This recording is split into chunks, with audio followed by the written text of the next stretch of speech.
Guys, I'm very excited to introduce Mosaic Crochet. I had been told that my interlocking charts work for mosaic patterns. So I spent the last little bit learning how to do mosaic, learning how the charts actually work, what the details are, and I am very pleased that I can now do mosaic, which means I can teach you. So full disclosure, I am not a pro. I have not been doing this for 500 years. This is my first little swatch. You can see my tension is a bit off. This side is bigger. This side, I guess when I crochet, I start tight and then I get loose. The back of a mosaic piece looks very nice because it's just stripes.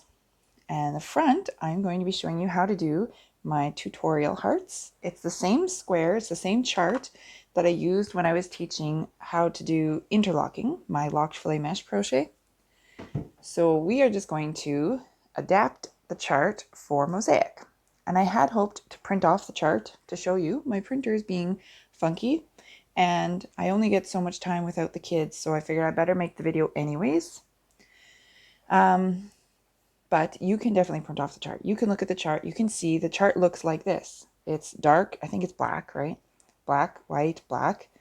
And the edges are black here. So this little white, black, white, black, white, black, except for mine is blue. That's not on the chart. So this is our joining stitch and our ending stitch that is not on the chart, but the inside looks like the chart. And you might find that if you are experienced with mosaic, maybe my patterns are written differently or I have some nuances. So it is handy to look at my key, to look at my video, to see how I'm doing it if you want it to turn out. Otherwise, like, take my chart, do what you want to do with it, right? I don't control your little fingers. Make beautiful things. If you have the pattern or the chart or both printed in front of you or on your screen, pay attention to my key where I have F and a B. That's how I'm doing my pattern.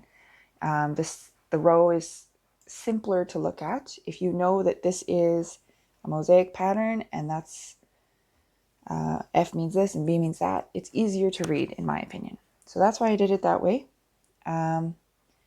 Always, we're going to start with a slip stitch. I'm going to make this whole square for you here. You can just jump to the part that you don't understand. I am also going to show you how to do the chainless foundation. You could chain, these are chains, I use US terminology. You could chain 21 plus 3. 21 is the size of our chart.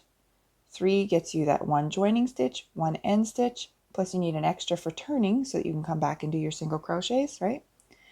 But I'm going to do a chainless single crochet. So I've just done 2, and I'm going to go into that first one. Make sure that your tension is pretty even. You want this to be flat, these to be about the same. Now you're making the chain stitch that will be at the bottom. So this is actually the direction you're working. You made the chain. Now you're going to make a single crochet. See how that works? So now we're going to do it again. Go right into that chain under the 2 loops, pull it through, making it straight, make the chain at the bottom, and then make your single crochet. Go back in that V, make the chain at the bottom, and then your single crochet. Go back in the V, that's the chain for the bottom, this is your single crochet. So you're just making the chain and the single crochet all along. I like it this way because then I get a tail on this side, and at the other end I'll have another tail, because of course you see all these little tails. There are different ways to deal with these tails. For this little square, we're not going to. We're just going to tie them and leave them. So that is how we do the chainless single crochet foundation. Our foundation row, if you look at this, it is slightly thicker, just barely thicker than, say, the top, right? If I don't know how to fix that. That to me looks okay, but they are technically different heights. So this is, now you can count your stitches because we're doing it this way. This is the bottom, right? This is where we make the chain for the bottom. and then the single crochet. So you can still count your V's at the top, just like you would. Bring it closer.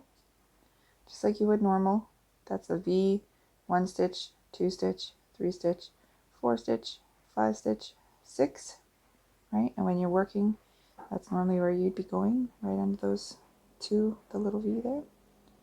So you can still count your stitches that way. And it just is, oops, make sure you do go under just the 2 at the bottom. It gives it a nice finish on the bottom, and your tension should be pretty stretchy compared to maybe some people chain really tightly, and then the single crochet row back gets pretty twisted or loopy, which isn't a huge deal for a square like this, but I do like the chainless. I did put the instructions for both options in my pattern because I know sometimes it takes a long time for new things to click. I don't know how many times I tried a chainless, you know, there's chainless single crochet, chainless double crochet, you know, chainless triple, half double.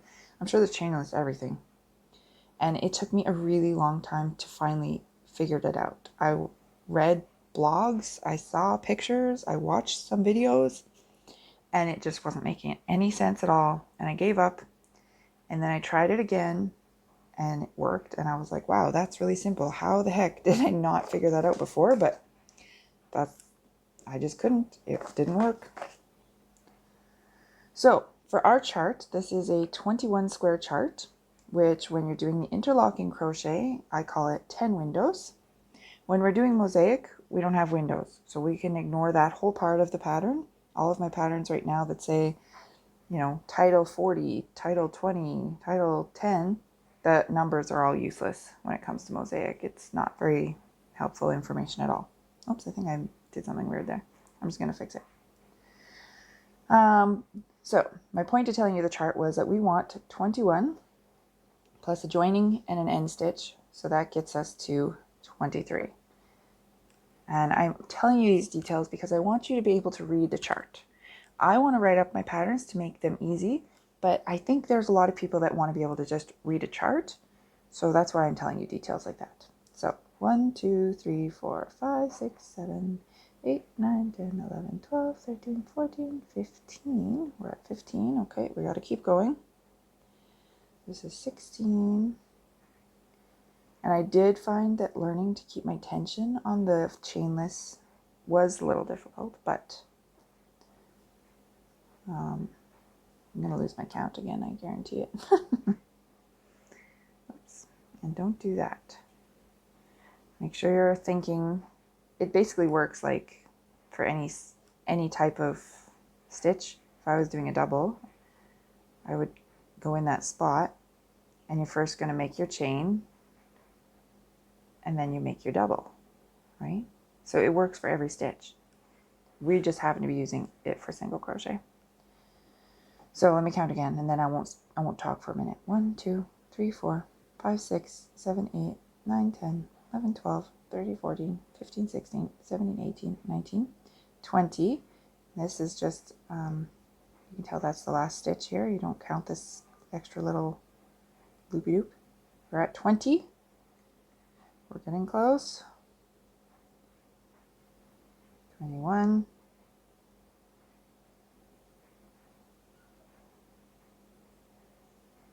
22. Here we go. So that's 23. And this is one of the scariest parts of doing mosaic crochet. Cutting, all the time cutting. I think that's one of the biggest barriers that I didn't want to try mosaic for. Because cutting means this yarn cannot be pulled out and used for something else. It's too short. What else could you use this for, right?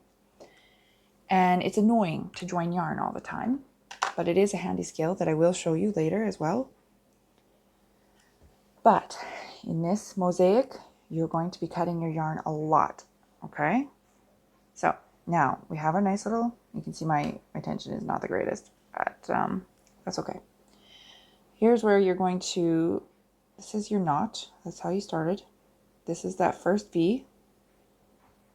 This is where you're going to join your yarn. You're going to put it in there, and you're going to give it a slip stitch. Okay, you pull your tail tight, and then you're going to single crochet into that same spot. That's a joining stitch. You're going to do that at the beginning of every row. It gets you this back and forth here. And at the end, you have to tie these together because you don't want it to come apart. It's not tied to anything, it's just hanging out. But while you're working, it's not going to fall apart. It would maybe fall apart in the wash, but not while you're working. And now if you look at the pattern, we've done the foundation row, that's this dark blue. And it shows the foundation row, you're always working one line up on the chart. So even though this is the bottom line on the chart, and this is actually row 1, because what you want to think about when you're doing row 1 is what part of the chart am I covering up? It's a little bit, that's how my brain works, okay? So if, I don't have the picture of the chart because my printer was being silly, but what on this row, when I look at row number 2, so even though I did foundation row number 1, it looks like I should be working on row number 2. But I call it row number 1 because what I'm really doing is seeing what on row number 1 do I need to cover up with the color I'm using. And the answer is none. So all my stitches are just going to be in the back loop because they're all hiding. They're not covering anything up. That's how my brain thinks of it. That's why there's no X's on my chart. It's just, these are all hidden stitches then in my brain. They don't, I hope it's not too confusing. There are other teachers out there, Tina for one. I don't know how to say her last name. I probably could have listened to the tape video. I just always watch it with mute, and I do not want to even attempt pronouncing her last name. But if you've done any learning into Mosaic Crochet, you had to have come across Tina. She's from Iceland. She makes these beautiful designs. She has cool videos. She's pretty cool. I mean, maybe I fangirl a little bit for her. It'd be cool if I could be cool like Tina, right? She's got a nice accent. I have listened to the video on sound a few times, but never the beginning when she maybe says her name. Maybe she doesn't say her name. I don't even know. So back to my stuff. I did look at Tina's, and I do like the way she does it. And I have looked at other videos. There's a thing called 2-row mosaic, where you go this direction and then you go back. And you could do that too. I'm just teaching 1-row mosaic because it's what I want. And I'm the designer, so I get to do what I want. And I did attempt to do a few different things over here. And the way Tina does it is like this. And I think it's the best, personally. So that's why I keep doing it like that. Now, if you were counting, it says joining stitch, back 21, and then an end stitch. So we did our join. Then we got 21. And then our last stitch here, an end stitch. Instead of doing that back loop, which I didn't do a close-up of, maybe I should have. I'll do it next time. This is an end stitch. You have to go under both of those loops. Do a single crochet under both. And then a slip stitch. And you cut. And you pull it through. And you give it a little tad. If you don't put that slip stitch in there, when you tug on it, it makes this one squish too hard. So that end stitch really helps it. And you can leave short or long tails. I mean, I don't like wasting too much yarn. I think that's one of my big weird things for doing mosaic as well, is it seems like a lot of wasted yarn. You can trim them later to be the length that you want them to be. It depends on what you plan to do with the tails. Some people do really fancy macrame stuff, so then you might want a longer tail. That's just how long my tails are because that's just where I do it. Now, we are looking at, we're on row 2. You can see even rows use the main color, which for me is the dark. Row 2 is even. Row 2 says joining stitch. So here we are. This is that slip stitch. That's just holding it down. This is our first single crochet right here. Okay. So we're going to stick it together, pull it through. I always tend to leave a shorter tail on this side than the other. I'm not sure why. It's just my habit, I guess. There you go. And then go in that same hole to do your single crochet. So now that I'm working with blue, I'm looking at my chart and I say, what do I want to cover up? And the answer is I'm doing one front here. I'm not covering any of these up, so they're all back stitches. And then I'm doing this one here, another front. So that is why this says row 2.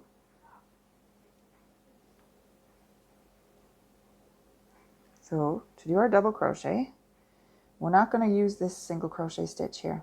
These loops here, they're not going to get used at all. You ignore them. I'll move this out of the way to make sure we can see good. So this is our single crochet stitch. We're not going to use it. We're going to go down, and this is the loop that we didn't use the first time, and that's where our double crochet goes. And when we do our single crochets, again, we have to make sure that we're skipping that one that we're not using, and we're going into this one. So here's the V. That's our next single crochet. We're going to just do the back loop. And we have to do all the way across because we're not covering anything else up. Some mosaic charts, they have X's on them to show you when you're doing stitches. I just don't understand why the X's, because you can pay attention if you look at them. The X's just correspond to the row beneath. So instead of putting X's, I say just look at the row beneath then.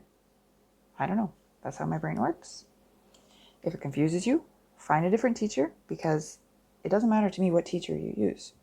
The point of this is just to have crocheting, to make pretty things, to learn new skills. You know?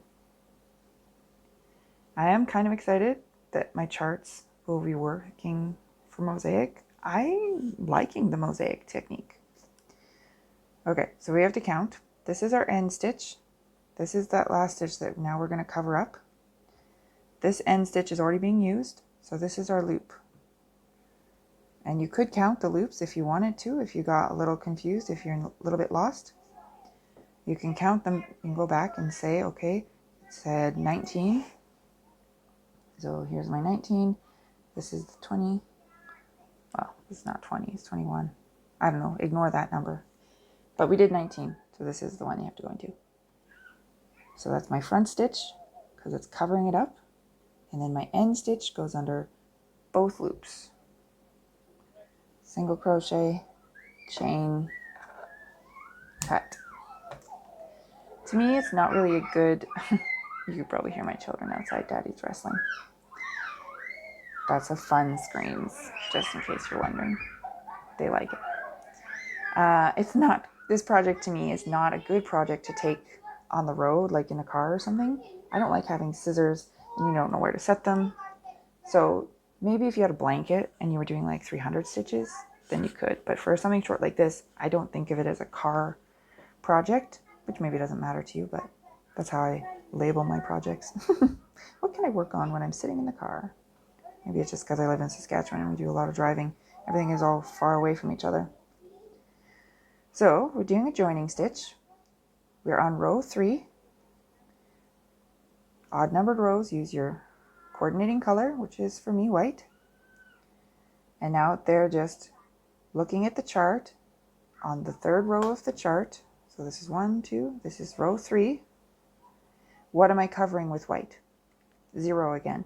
There's no front stitches. There's no white. So these are all back stitches. That's how my brain works it out. That's why I wrote it up the way I did.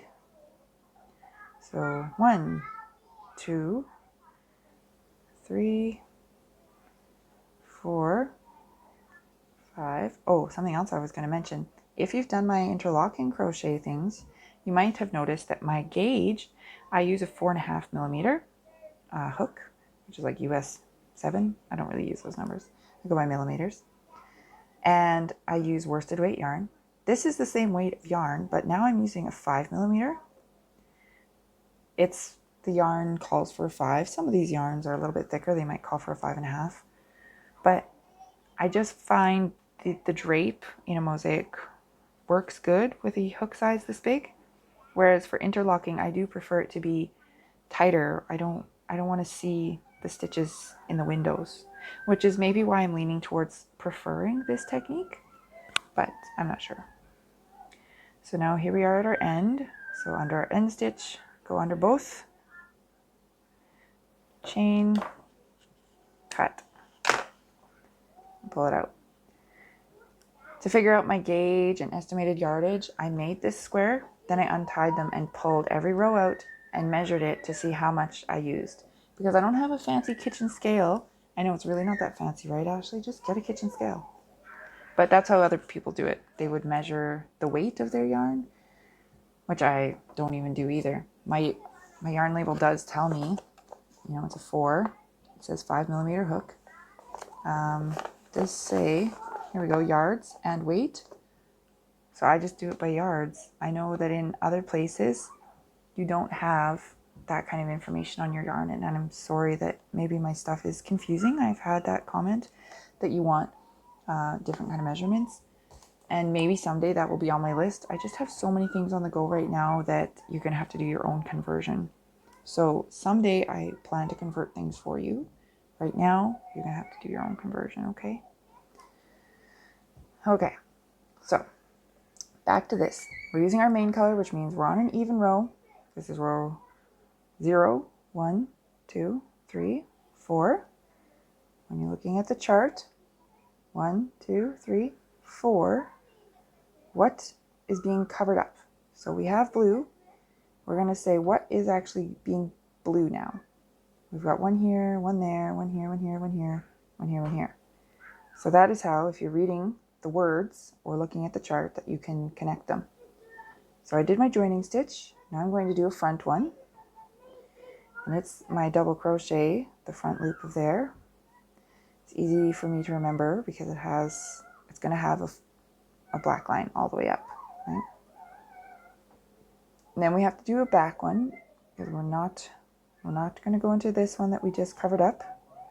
We're going to go into the next one, just the back loop.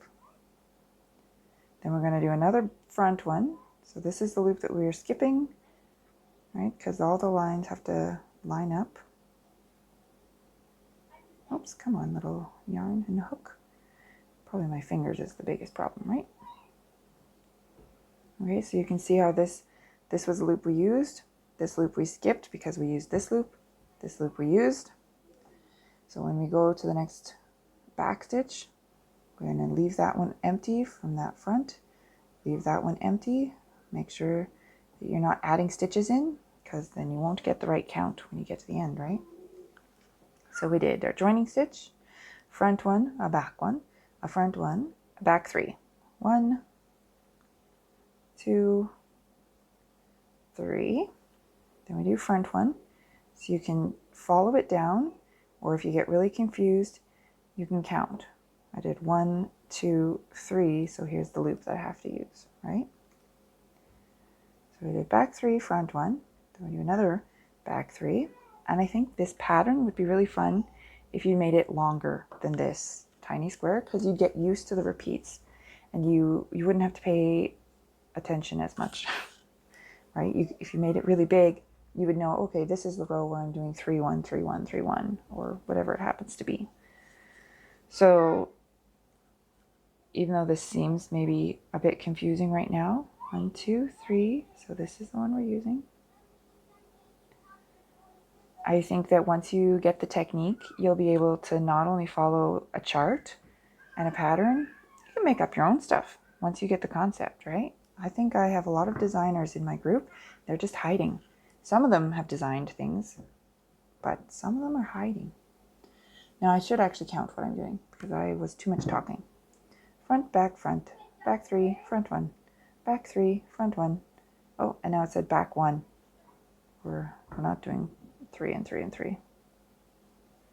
Okay, sorry, pay attention. So we did 3 front, then back front again. So we did 1 back. Here's our front one. Goes in here.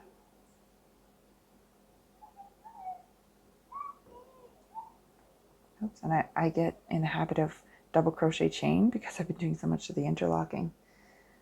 Don't switch projects back and forth. It makes it hard. Then it says back 5. So make sure you're skipping that one. 1, 2, 3, 4, 5. Front 1. Back 1.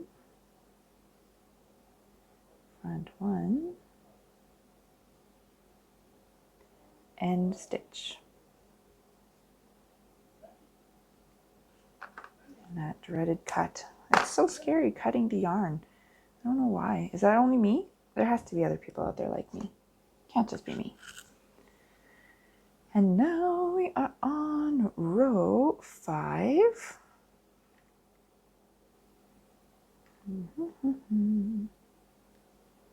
Okay, so we're going to do our joining stitch.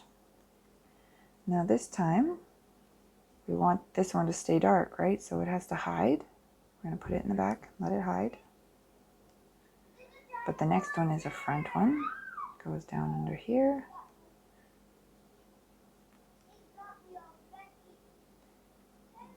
Back, hide that one. Where are we? What row? We're doing 5. Okay, so I need to keep going. Back 7. 1, 2, 3, 4, 5, 6, 7. Now, I am a little bit overwhelmed with how many patterns that I have. I want you to know how to read the chart. You can definitely, if you can read the chart, you can use my stuff and it'll be all good. If you need me to write them out, which is like I need it to be written out, I can use the chart, but I prefer it written out, which is why I write it out for myself. Please let me know which pattern you want me to write out first, okay?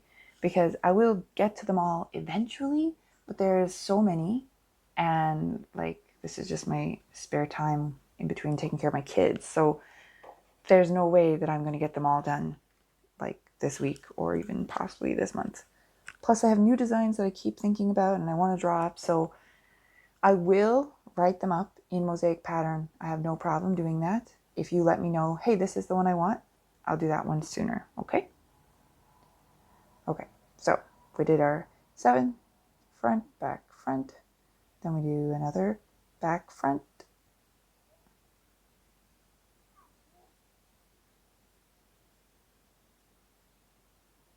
Then back 3. Make sure you're skipping that one so that it's not adding stitches.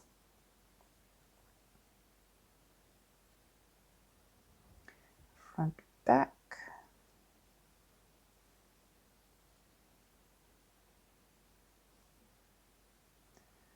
Front, back. I know you guys said in my poll, you guys said, less chatter. But you know what? I tried it and I can't do it. This is my only outlet. I have to chatter. If you don't like it, turn the sound off, okay? I just need to chatter. Chattering to a 5-year-old is not the same as chattering to yourself or chattering to a friend. But I'm going to pretend that I'm chattering to a friend and not to myself right now. And I just have to chatter a little bit. Ote? Ote. That's my son says, he's 3. Is ote? So we're on row 6. Even rows, use the main color. That's my dark color. Joining stitch. Then we do front, back, front. And this is a really long video. I know it's going to take me like probably all day to upload and render or whatever the computer does. But you can skip around and look at whatever part you need to. I think it's just nice to have it all in one piece compared to some of my other videos where they were short and kind of annoying. So that's why I did it that way, just in case you were wondering, because I'm pretending like you asked me that question, even though nobody did, because I'm alone. I'm alone. All alone. I don't know that song. Do you know that song? Donkey sings it in Shrek. It's my references. Kids shows. So I did my 5 in the back, then front 1, and back 3.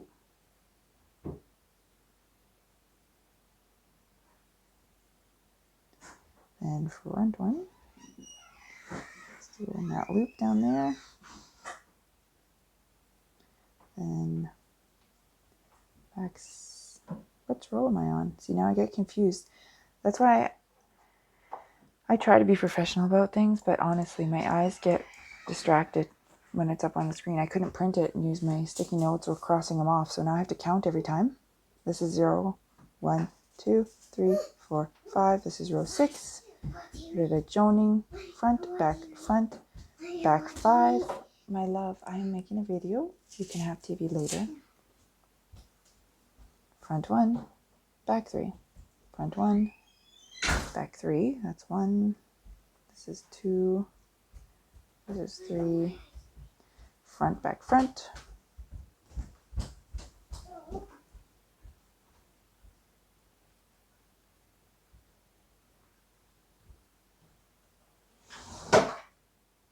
And another back, front.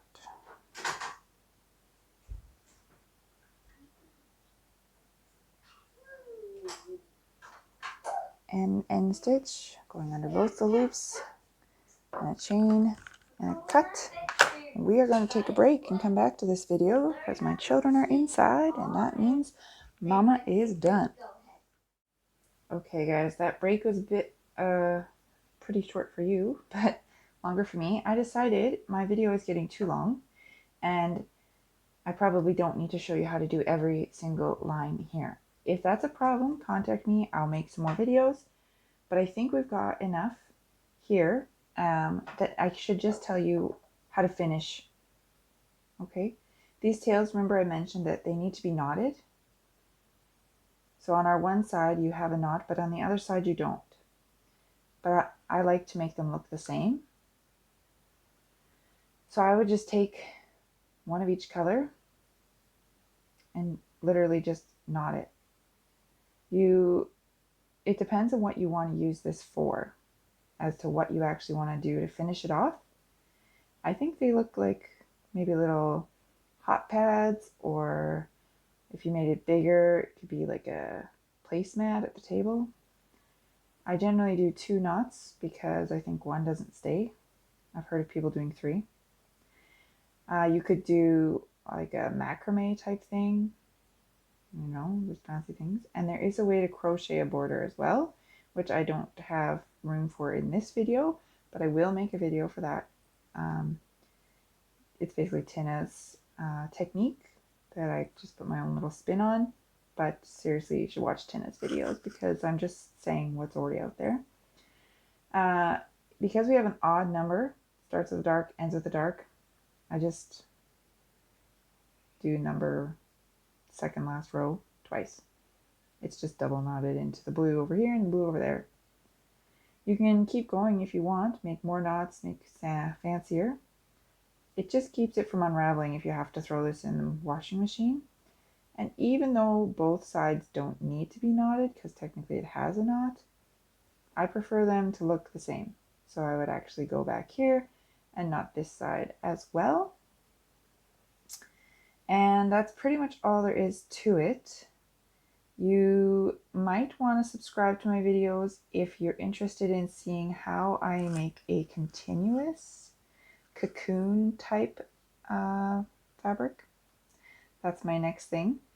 Instead of having all these tails, I'm just going to keep going with the rows, and you'll just drag your yarn up the inside, and it'll just end up being like a circle, which then you can sew the bottom, and you would have a purse, or I'm going to make a big one for a preemie cocoon. You could, I guess, do a pillowcase, anything you want that has like a pouch and an envelope, right? If you just leave one open. So that's the plan for that. I don't really like having all the ends, so that's how I plan to deal with not finishing them off. But I did think my video was getting too long, which is why I didn't want to keep going here. If that's a problem, I will make another video. If you want to see the rest of the rows, if you're having a problem reading the chart or reading the pattern I've written out, we can make more videos, okay? Just send me a note, I'll get on it. Otherwise, if it's redundant, we don't need to watch it all, we'll just be done here. That is my tutorial for making it.